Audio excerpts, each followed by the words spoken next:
Good morning, everyone. My name is Carmen Dimare, and I'm going to present some measures, non-pharmacological, to diminish the lethality of infectious disease.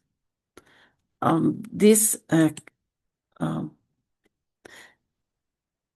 you can see here my WhatsApp number and um, well, the proposal to diminish the mortality. This is a non-systematic review of evidence that was much more is lessons learned from the outbreaks from AH1N1 virus and the COVID pandemic. We have to know what lethality is and why we use lethality, because it's a common measure. Here you can see that even The Economist is tracking right now the excess mortality that we see in COVID, but in real time, the excess in the excess mortality. So this not only serves is used by healthcare professionals, but worldwide it's used in many professions. And we have to know that some concepts is that how what is lethality is we're measuring how many people die in population in a fixed time. So how many people will die from a disease will depend on how many people get the disease. That is something that we usually measure as infectivity. How infectious is this organism? And another thing that is very important to measure how many people die in healthcare is how virulent is a disease, how severe is the disease provoked. In some cases, all patients, all persons died from the disease. In other cases, just a few, and in other cases, none. We have to know uh, to identify this organism. And you have to know a basic infectious disease epidemiology, which will, and you have to try to identify who causes the disease, how it is transmitted, that even if not knowing who causes the organism, you have to find how it's transmitted, and if it has a host, and if the infection generates reservoirs, people that people or animals that have the disease, the organism without the disease. I know the clinical aspects of how identified it is an emerging or a new disease, and know your population, if your population is prone to this disease or no, and which populations within your population are more susceptible to the disease. Um, okay. So just to remind that getting an infectious disease is there's a triangle that depends on the agent of the person and the environment.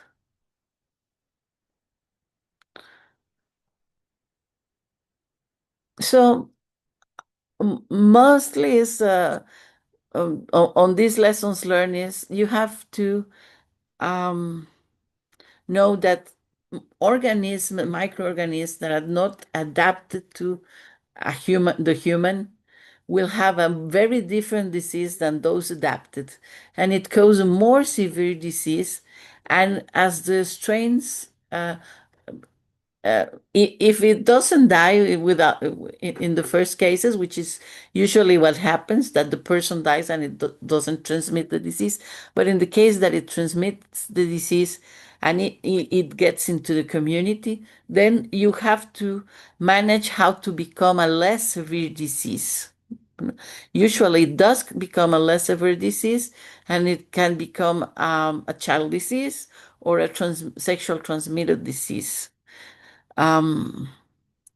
But then let's use our policies to protect the community from the severe disease, so we get a speedier way to get into the less severe strains of the disease, of the microorganism, sorry.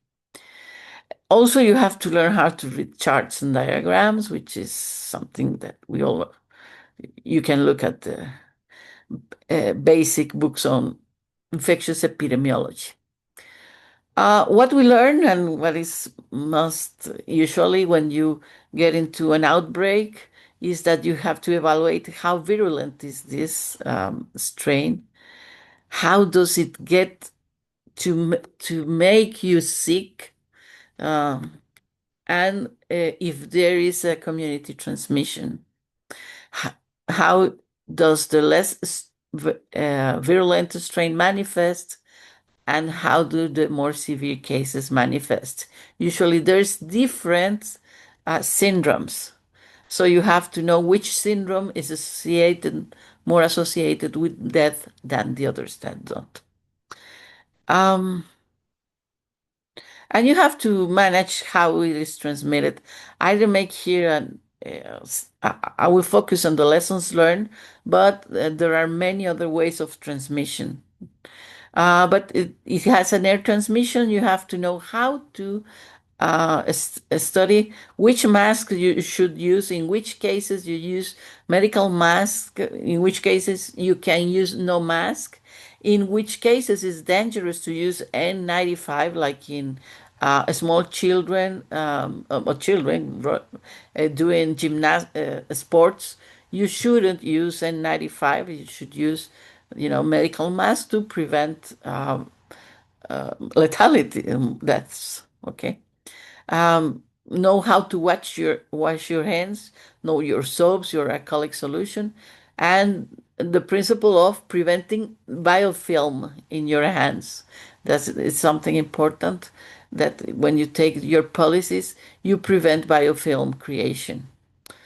And through transmission through objects, know which objects do really contain the microorganism. If you don't know, just assume everything until you get to know, and how to use chlorine disinfection. It is very important to protect healthcare workers as they are exposed to the most severe strain. Healthcare workers, as you can see, is the healthy population that is most exposed to the severe disease. So you have to protect them, not just because they have the right to be protected, and we don't talk about that, but because you want to protect the population from the severe disease. So in both sides, in both senses, when you prevent healthcare workers from severe disease, when you give them uh, um, all the all that they need to protect them from the disease, you will protect your population from getting the severe disease. So this is something that is not to be done just for the workers, but just for everyone in your population. Um, an example of how we did manage for in the COVID-19 was to use the mask for all movement, but it was adapted so the medical grade mask was used as a single mask or as a double mask that was learned for the AH1N1 epidemic in Mexico. Though this is only by I don't have the document, but it was documented that N95 was equivalent to using two medical masks. Uh, a double medical mask is a source we used for people that could not buy the N95. And the medical mask has the advantage that it does not create the person to um, rebreathe. Once again, the virus is the quantity of virus that an infected person has is breathes is very much different in a medical mask that in an N95. So the N95 in persons with the disease or in special populations, vulnerable populations, should be used when you transport them, but in their house or whatever, they can use a medical mask just to avoid to have people with a lot of this virus, but or bacteria. But it is the use um, all day long of an N95 in a person with the severe strain will cause this person to have a more severe disease. So you have to learn in which environment is the person and how to prescribe the mask. Well, and just tell the population how it is transmitted and uh, just learn and how masks are used and which marks can be used. Um, I will go further in this.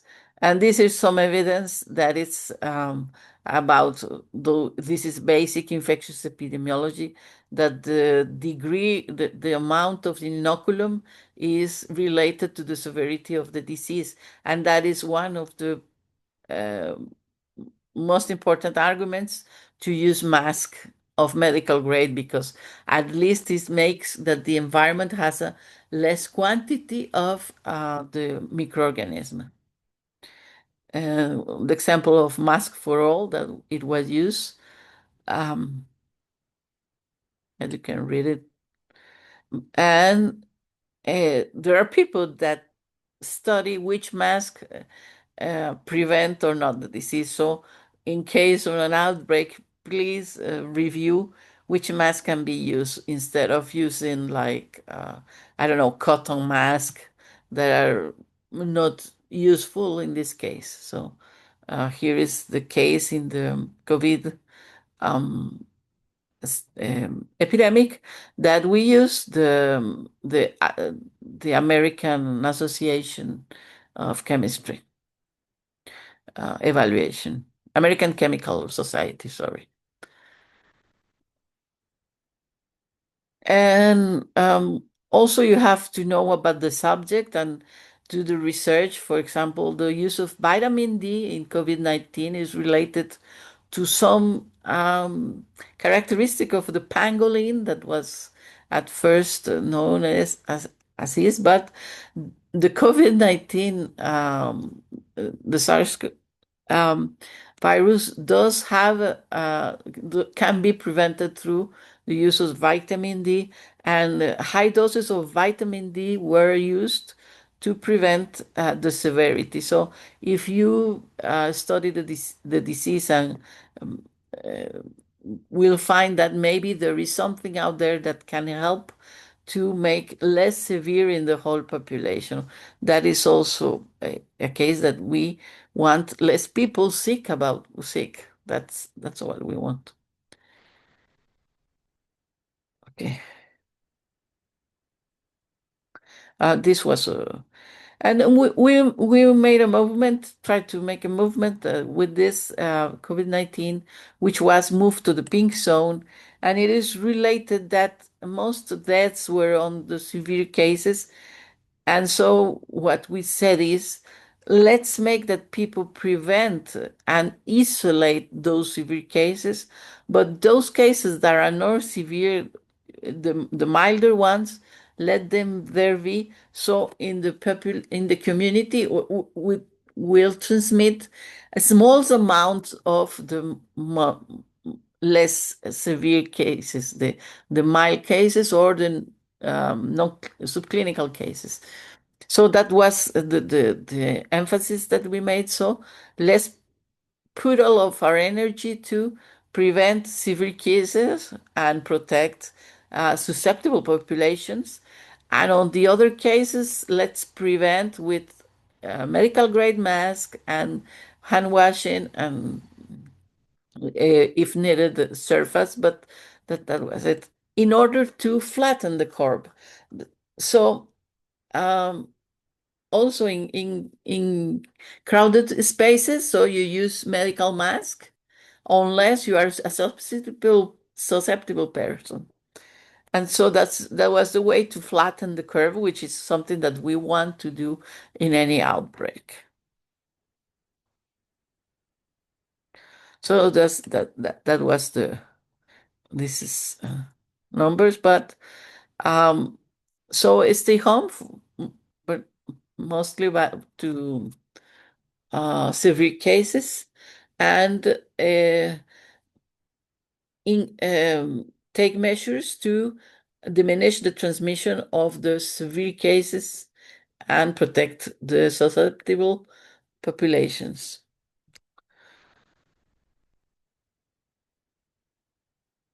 Um, So we recommend early measures of severe cases. If there is any technology, in that case was pulmonary ultrasound, we should use them to detect early prevention of the early detection of the disease. Also, during the AH1N1 epidemic, we didn't have all this information, but we knew people died from pneumonia. There was the pneumonia from H1N1, but also there was associated pneumonia. And so we applied the pneumonia vaccine to uh, most people. In that case was the Pneumo 23. That's right now is it's not useful, but and in that case, it prevented many people from getting the complications, which is enough to diminish the risk. Um, and this is it. Thank you for taking the time to being here. And much of I recommend that you read the two books. And the review that's here that we include. But two books are useful. Um, One is William McNeill, Plagues and People, so you get to know how plagues evolve. And any book on infectious epidemiology, we use Nelson, and I quite don't remember the other one, but I recommend that you study a little bit how is the epidemiology of on an emerging disease which has its clinical syndromes. So when you get into one of those, when you see an infectious disease with different population than the ones expected, you should think this might be an outbreak. Or when you have very severe manifestations of any disease, just be careful if it is or it isn't a new emerging disease. Thank you to everyone, and hope you have a nice day and keep safe. Ciao.